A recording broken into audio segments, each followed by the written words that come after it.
மனிதன் படைப்புகளுக்கு அநீதம் செய்கிறான். படைப்புகளில் பெற்றோர்களுக்கு மனிதன் அநீதம் செய்யக்கூடியவனாக இருக்கிறான். அவர்களுக்கு நடக்க வேண்டிய முறைக்கு மாற்றமாக நடந்து, மனைவி கணவனுக்கு, கணவன் மனைவிக்கு, பிள்ளைகள் பெற்றோர்களுக்கு, உறவுகளுக்கு, நண்பன் நண்பனுக்கு, அண்டை வீட்டாருக்கு, தன்னுடைய நெருக்கமானவர்களுக்கு, விலகி இருப்பவர்களுக்கு, பிரமதத்தார்களுக்கு, சகோதரர்களுக்கு என எல்லா தரப்பிலும் அநீதம் தான் இந்த உலகத்தில் மிகைத்திருப்பதை பார்க்க முடிகிறது. இறைத்தூதர் ஸல்லல்லாஹு அலைஹி வஸல்லம் ஒரு மனிதன் தனக்குத்தானே அநீதம் இழைக்க கூடாது என்றார்கள். இறைத்தூதரிடத்திலே பலர் வந்து முறையிட்டார்கள். இறைத்தூதரை ஒருவர் இரவு முழுக்க வணங்குகிறார், உறங்கவில்லை. ஒருவர் திருமணம் செய்யாமல் தன்னுடைய வாழ்க்கை முழுவதையும் வணக்க வழிபாட்டில் கழித்துக் கொண்டிருக்கிறார்.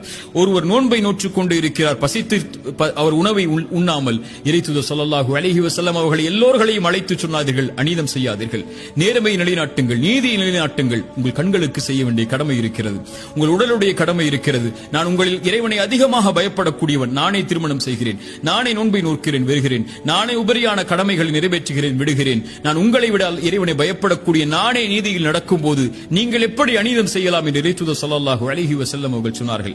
மனைவிக்கு அநீதம் செய்யக்கூடியவர்களை பார்க்கிறோம். இறைத்தூதர் ஸல்லல்லாஹு அலைஹி வஸல்லம் சொன்னார்கள், உங்களில் சிறந்தவர் உங்களுடைய குடும்பத்தாரிடத்திலே சிறந்தவர், நான் என் குடும்பத்தாரிடத்திலே சிறந்தவன். நீங்கள் இந்த உலகத்திலே சிறந்தவராக வாழ வேண்டும் என்றால் உங்களுடைய குடும்பத்தில் சிறந்தவராக வாழுங்கள், அதில் அநீதம் செய்து விடாதீர்கள் என்று இறைத்தூதர் ஸல்லல்லாஹு அலைஹி வஸல்லம் அவர்கள்